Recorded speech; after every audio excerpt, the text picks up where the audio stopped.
Hello! All ఎలా ఉన్నారు? ఎలా ఉన్నారో కింద కామెంట్స్‌లో చెప్పండి. ఇప్పుడే 'త్రిబుల్ ఏ' సినిమాస్‌లో 'సుందరకాండ' మూవీ ప్రీమియర్ చూసొచ్చా. ఇందులో నారా రోహిత్ అండ్ శ్రీదేవి గారు మెయిన్ లీడ్స్‌గా చేశారు. And Satya important role play చేశాడు. ఈ సినిమా నారా రోహిత్‌కి తను ఎప్పటినుండో వెయిట్ చేస్తున్న కమ్‌బ్యాక్ ఇచ్చిందో లేదో తెలుసుకోబోయే ముందు ఈ వీడియోని లైక్ చేయండి. అండ్ మన ఛానెల్‌ని సబ్స్క్రైబ్ చేసుకోండి. Coming to the story line, ముడ్డి కిందకి 30 ఏళ్లొచ్చినా ఇంకా పెళ్లి చేసుకొని మన హీరో సిద్ధార్థ్. తను పెళ్లి చేసుకోబోయే అమ్మాయిలో ఒక 5 క్వాలిటీస్ ఉండాలి అనుకుంటాడు.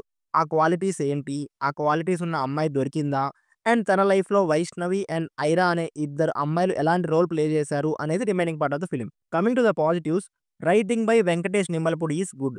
టు బి హానెస్ట్, రీసెంట్ టైమ్స్‌లో ఇంత proper writing, that two with proper dialogues ఉన్న ఫిల్మ్ చూసా అనే ఫీలింగ్ వచ్చింది. 'కన్నీరు వాన లాంటిది, ఒక చినుకుతో ఆగదు' అనే డైలాగ్ నాకు చాలా బాగా నచ్చింది. అండ్ అలాంటి డైలాగ్ సిట్యుయేషన్‌కి తగ్గట్టు బోలెడన్ని ఉన్నాయి. డైరెక్షన్ విషయంలో స్టార్టింగ్ పోర్షన్స్‌లో కొద్దిగా తడబడినా అలా మూవీ వెళ్ళే కొద్దీ చాలా బాగా ఎగ్జిక్యూట్ చేశారు. అండ్ లవ్ స్టోరీ బాగా వర్కౌట్ అయ్యింది. అండ్ వాళ్ళు ఏదైతే బాగా వర్కౌట్ అవ్వాలి అనుకోని పెట్టిన సర్ప్రైజ్, అదే ట్విస్ట్, అది మంచిగా ల్యాండ్ అయింది. అండ్ ఆ ట్విస్ట్ కొంచెం ఆక్వర్డ్‌గా అనిపించొచ్చు. ఇవి కాకుండా ఏజ్ గ్యాప్ వల్ల వచ్చే ప్రాబ్లమ్స్‌ని కూడా బాగా కన్వే చేశారు. And the major highlight of the film is its comedy. Satya single హ్యాండెడ్‌గా కామెడీ ట్రాక్‌ని లాగేశాడు.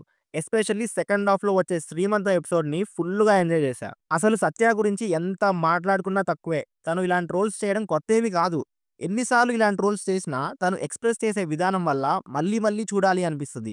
ఈ సినిమాలో కూడా సత్యాస్ కామెడీ, వన్ లైనర్స్ భలే పేలాయి. కామెడీ ట్రాక్ వరకు it's Satya's one man show. And next BGM చాలా బావుంది. ఎస్పెషల్లీ ఇంటర్వెల్ అండ్ సెకండ్ హాఫ్‌లో. సాంగ్స్ ఓకే, పర్లేదు, అలా ఫ్లోలో వెళ్ళిపోతాయి. బట్ సెకండ్ సాంగ్ కొద్దిగా అన్నెసెసరీ అనిపించింది. ఆ ప్లేస్‌లో ఏదైనా ఒక మంచి సీన్ పడుంటే బావుండేది. Cinematography and production values are decent. Coming to the negatives, first 20 minutes. Usually ఇలాంటి మూవీస్‌లో క్యారెక్టర్ ఎస్టాబ్లిష్‌మెంట్ చాలా ఇంపార్టెంట్. అండ్ దాంతో పాటు మూవీని కూడా ఒక దగ్గర ఆపకుండా ముందుకు తీసుకెళ్ళాలి. బట్ ఈ 20 మినిట్స్‌లో స్టోరీ ఎటు కదలదు. అండ్ స్టోరీలోకి ఎంటర్ అవ్వడానికి కూడా ఎక్కువ టైమే తీసుకున్నారు అనిపించింది. అంటే కొద్దిగా ఆర్టిఫిషియల్‌గా ఉంటది ఈ 20 మినిట్స్. ఈ సినిమా ప్రమోషనల్ మెటీరియల్ చూస్తే it's a romantic comedy with emotions. Romance work అయింది, కామెడీ వర్క్ అయింది. బట్ ఎమోషన్స్ వర్క్ అవ్వలేదు. ఒక మంచి ఎమోషనల్ సీన్ పడుంటే ఫుల్ మీల్స్‌లా ఉండేది సినిమా. అండ్ అక్కడక్కడ కొన్ని ప్రిడిక్టబుల్ మూమెంట్స్, స్టోరీకి సంబంధం లేని ఫిల్లర్ సీన్స్ వస్తాయి. Coming to the performances, Nara Rohit is decent in his role. చాలా క్లీన్‌గా తన రోల్‌లో ఇన్వాల్వ్ అయ్యి చేశారు. అండ్ విర్తి గారి పెర్ఫార్మన్స్ కూడా చాలా బావుంది. వీళ్ళిద్దరి పేర్ ఆన్ స్క్రీన్ బాగా వర్క్ అయింది. అండ్ ఈ సినిమాకి మెయిన్ అట్రాక్షన్ మన శ్రీదేవి గారు. ఆల్మోస్ట్ ఆఫ్టర్ 14 ఇయర్స్ కమ్‌బ్యాక్ ఇస్తున్నారు. 14 ఇయర్స్ తర్వాత మళ్ళీ హీరోయిన్‌గా కమ్‌బ్యాక్ అంటే ఏంటో అనుకున్నా. But she is too good to watch on screen. School సీన్స్‌లో అయితే చాలా క్యూట్‌గా కనిపించారు. ఓవరాల్‌గా చెప్పాలంటే it's a good family entertainer. చాలా డేస్ తర్వాత హాయిగా ఎంజాయ్ చేసే సినిమా. కానీ ఆ ట్విస్ట్ అని చెప్పా కదా!